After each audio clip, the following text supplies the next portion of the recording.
So we're talking about kids, and we're going to talk about kids a lot later as well as we get into trust. But be careful with who you give your properties to. You got to know what your kids are going to do with these properties later on in life. So I have a he's now 7.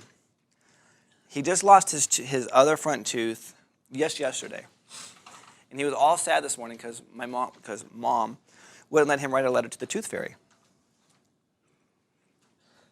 Now I'm going to tell you why she would not let him write a letter to the tooth fairy. So he's lost 2 of his 2 front teeth.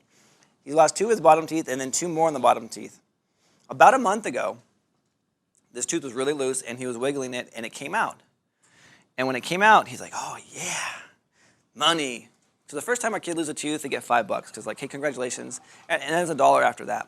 So in our family, what we do is we have every other week, it's a mommy night or a daddy night.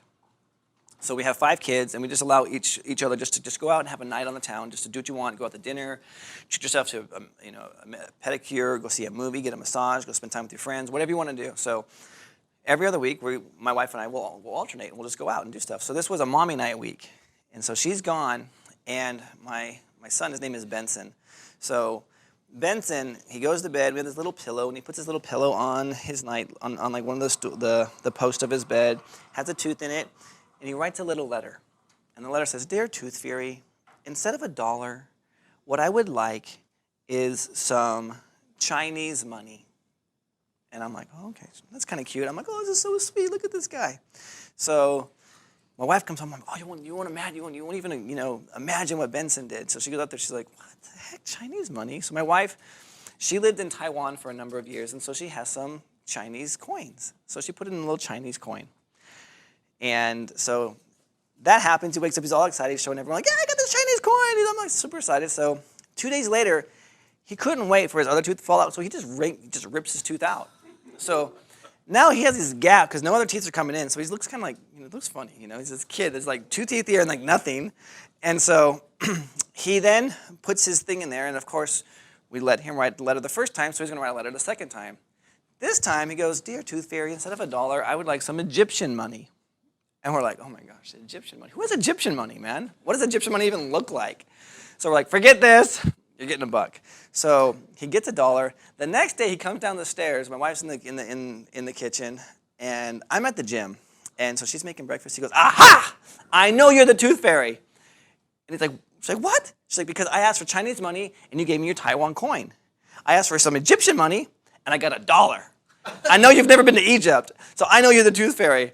And I'm like, oh my gosh, this little 6-year-old kid did all of that deductive reasoning, and he set us up.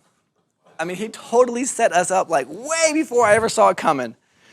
I'm like, this kid is super, super smart. So be careful when you're talking about when we're going to be giving your kid these properties, what they might be doing with these properties later on, man. Because they get super, super like smart. He's the kid that you ask him when, he's a funny kid, man. When he was like 3 or 4, you'd ask him what he wanted to do when he grew up. He's like, I want to be a UPS driver. Because there was a guy that always would come in our neighborhood, and he just was fascinated by it. You ask him now, he's like, I want to sell houses like my dad because you make money. So he's all about the money, man. So got a couple of housekeeping items. Okay, so yesterday we went into a vacant house. When you're going into vacant houses, I go into vacant houses all the time. Driving along the side of the road, some of them are abandoned, I go in them. Some of them are shut up, but you see like the sliders open or something like that. People have been going inside. If I notice that there's been traces of other people going in and out of the house, I'll go into the house. I'm not going to like blatantly break into a house to get inside the house. So I just wanted to keep that out there. As you're out there looking for properties and things like that, make sure that you're using some kind of common sense and prudence when looking at this stuff. But you also need to take care when you're looking at houses. Because one time there was a house and the guy gave me permission. I've had a lot of times I'll call the guy and he'll say, yeah, go ahead and go inside the house. Let me know what you think. So this guy gave me permission to go inside one of these houses. And this was on Live Oak Boulevard down in Yuba City. So I roll up and I'm just like this. I'm going inside the house. And when I go in now, I usually yell. or holler, hey, coming inside, this is my house, I'm inspecting it, just to give someone notice that I'm coming in, because you never want to walk in on someone and scare them and have them freak out and do something crazy. This one time I didn't do that. And so I walked in the house, and this dude, it's a house that's been trashed. I mean, there had been graffiti all over the inside of the walls, all the windows were broken. It was a very nice house. It was probably about a $400,000 house that had just been destroyed. And what happened was it was a rehab.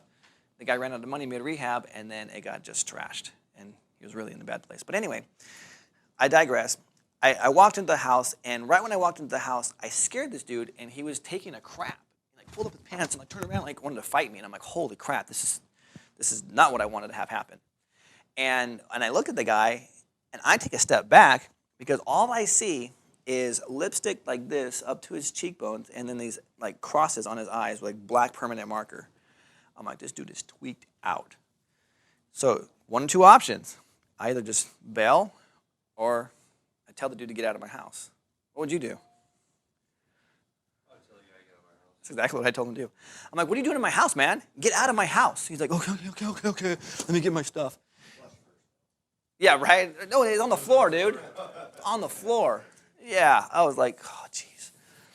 So, but you never know if they're carrying a stick, a knife, or whatever. He grabbed his stuff, he put it on a duffel bag, and he went out the back door and he left.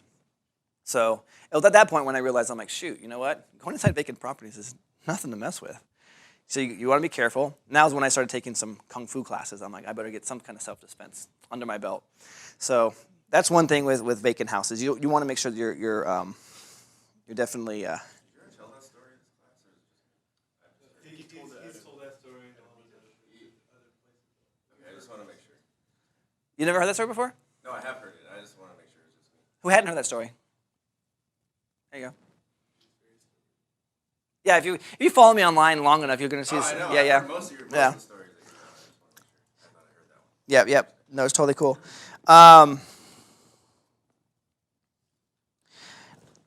I never told you what happened when I was swimming, right? What the actual revelation was for me. So we're going to get into that. When we talk about taxes today, remind me to tell you the swimming story. So I wanted to trigger that one with you.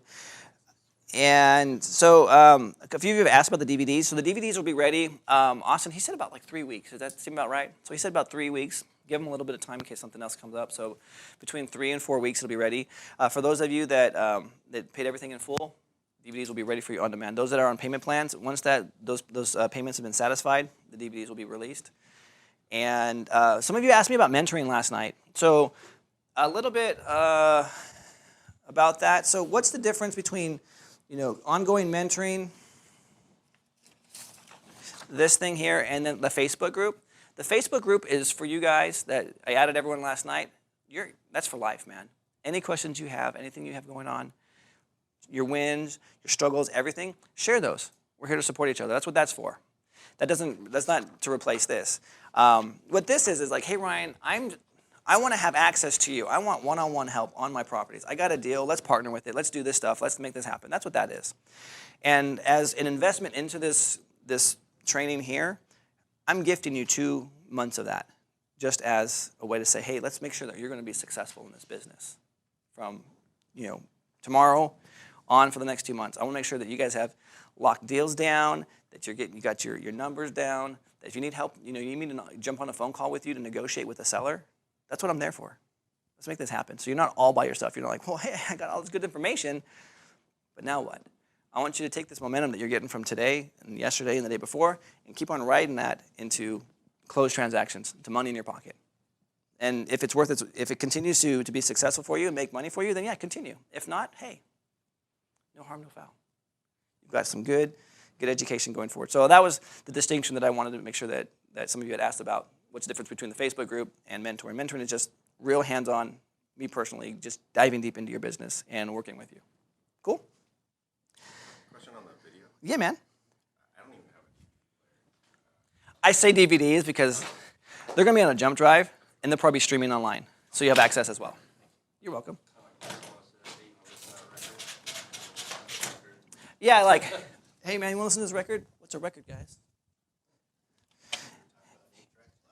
You know what, Eric? I don't have a DVD player either. I got a laser disc. No. No, we have a DVD player, man.